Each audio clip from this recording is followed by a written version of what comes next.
Good morning to all.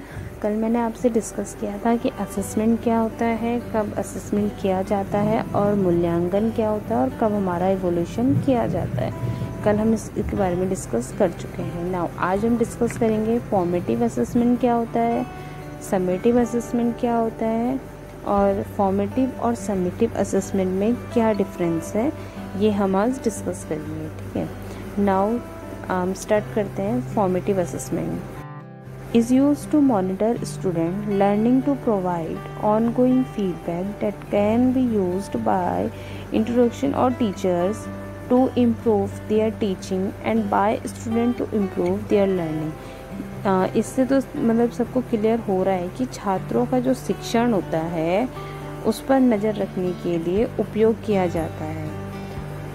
उनके शिक्षण को बेहतर बनाने के लिए प्रशिक्षकों या शिक्षकों यानी प्रशिक्षकों और शिक्षकों दोनों के द्वारा उनके शिक्षण में सुधार करने के लिए उपयोग किया जाता है। इसको हम बोलते हैं फॉर्मेटिव असेसमेंट। हम कह सकते हैं कि ऐसा आंकलन जिसमें छात्रों की कमी में समय समय पर सुधार किया जाता है वो फॉर्मेटिव असेसमेंट या निर्माणात्मक आंकलन या रचनात्मक आंकलन यानी शॉर्ट में इसको हम FA कहते हैं हो सकता है। ठीक है, अब नेक्स्ट है समेटिव असेसमेंट यानी संकलनात्मक या सारांशित मूल्यांकन। समेटिव असेसमेंट क्या होता है? Is used to evaluate student learning at the end of the introduction unit by comparing it against some standard और बेंचमार्क। इनका उपयोग अनुदेशन इकाई के अंत में कुछ मानक या बेंचमार्क के खिलाफ तुरंत करके छात्र के सीखने का मूल्यांकन करने के लिए किया जाता है। जो समेटिव असेसमेंट का मेन मोटिव होता है वो केवल डिग्री देना और प्रमोट करना होता है। ठीक है, मेन मोटिव इनका प्रमोट करना ही होता है। अंकों पर ध्यान नहीं दिया जाता है इसमें कि कितने नंबर आए हैं, और इवोल्यूशन ऑल ओवर सिलेबस से किया जाता है। अब हम डिफरेंस बताते हैं कि फॉर्मेटिव असेसमेंट यानी FA और समेटिव असेसमेंट यानी SA में क्या डिफरेंस है। फर्स्ट ऑफ ऑल तो जो समेटिव असेसमेंट होता है वो होता है अधिगम का आंकलन, और जो फॉर्मेटिव असेसमेंट होता है वो है अधिगम के लिए आंकलन।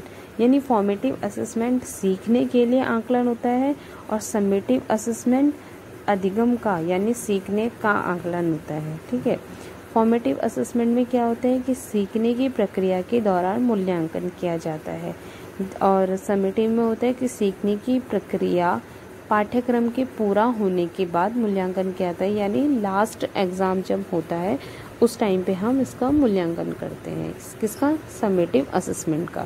ठीक है, फॉर्मेटिव असेसमेंट में सीखने की प्रक्रिया की निगरानी करता है और समेटिव में ग्रेड आसानी से मिल जाता है। ठीक है, उद्देश्य छात्र की सीखने की प्रक्रिया में सुधार करना है, और जो समेटिव असेसमेंट का उद्देश्य है वो है छात्रों की उपलब्धि का मूल्यांकन करना है।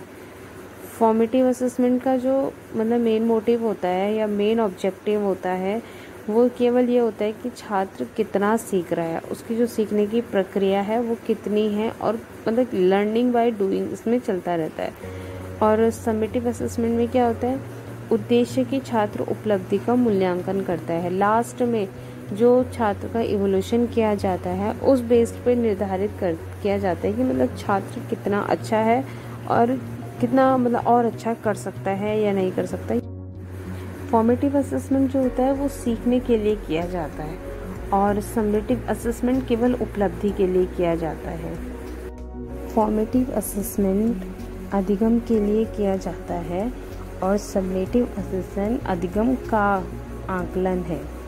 जो फॉर्मेटिव असेसमेंट होता है वो केवल यूनिट पर आधारित होता है, और जो समेटिव असेसमेंट होता है वो संपूर्ण पाठ्यक्रम पर या मध्य परीक्षा या अंतिम परियोजना पर आधारित होता है। फॉर्मेटिव असेसमेंट सतत मूल्यांकन है और समेटिव असेसमेंट एक व्यापक मूल्यांकन है।